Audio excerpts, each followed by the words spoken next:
ये आकाशवाणी है। अब आप लवलीन निगम से समाचार सुनिए।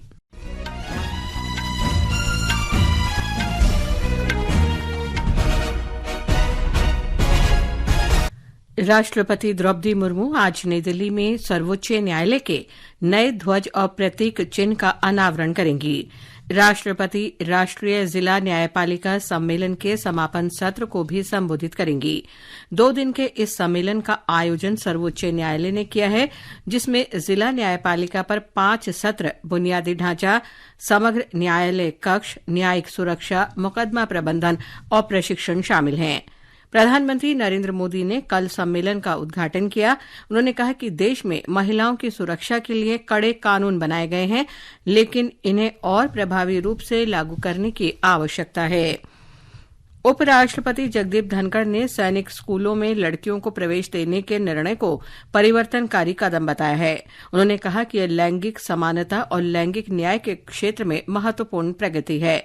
देहरादून में आज उत्तराखंड के राष्ट्रीय इंडियन मिलिट्री कॉलेज के कैडेट्स को संबोधित करते हुए श्री धनखड़ ने कहा कि लड़कियों को भविष्य की चुनौतियों का सामना करने और वैश्विक कल्याण में योगदान देने के लिए तैयार किया जा रहा है। श्री धनखड़ आज ऋषिकेश के अखिल भारतीय आयुर्विज्ञान संस्थान भी जाएंगे। उपराष्ट्रपति जगदीप धनखड़ ने कोलकाता में एक महिला डॉक्टर के साथ हुई घटना की निंदा की है।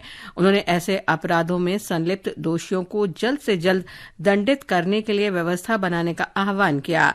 उत्तराखंड में आज एम्स ऋषिकेश के विद्यार्थियों और संकाय सदस्यों को संबोधित करते हुए श्री धनखड़ ने कहा कि ऐसे घिनौने अपराधों से मानवता को शर्मसार करने वाले अपराधियों के विरुद्ध कार्रवाई की जानी चाहिए।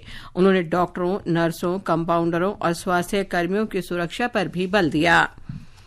एयर मार्शल तेजिंदर सिंह ने आज भारतीय वायुसेना के उप प्रमुख का पदभार संभाल लिया।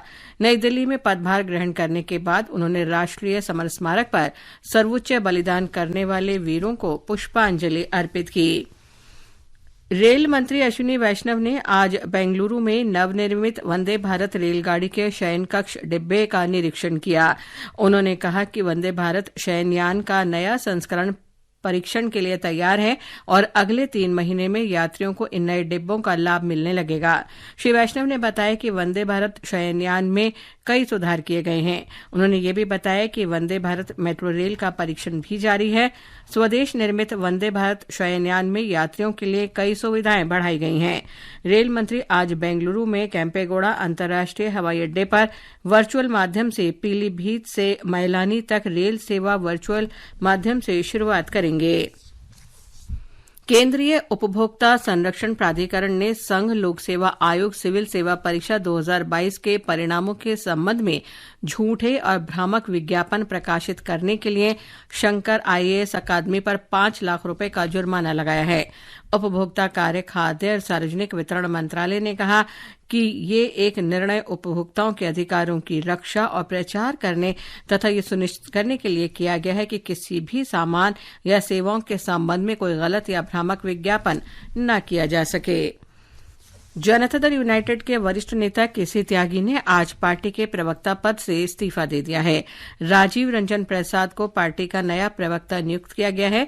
इस बीच श्री त्यागी ने कहा कि वो निराश नहीं हैं और अब भी पार्टी के साथ हैं। उन्होंने कहा कि वो जदयू के राजनीतिक सलाहकार हैं और बिहार के मुख्यमंत्री नीतीश कुमार के प्रति उनकी राजनीतिक प्रतिबद्धता है। पेरिस पैरालंपिक के आज चौथे दिन पैरा बैडमिंटन में मनीषा रामदास ने SU5 वर्ग में महिलाओं के सिंगल सेमीफाइनल में जगह बना ली है। मनीषा ने जापान की मामिको टोयोटा को 21-13, 21-16 से हराया, लेकिन मनदीप कौर और पलक कोहली क्वार्टर फाइनल में अपने अपने मैच हार गईं। पैरा एथलेटिक्स में रवि रंगोली पुरुषों के शॉटपुट F40 फाइनल में 2 दौर के थ्रो के बाद चौथे स्थान पर चल रहे हैं।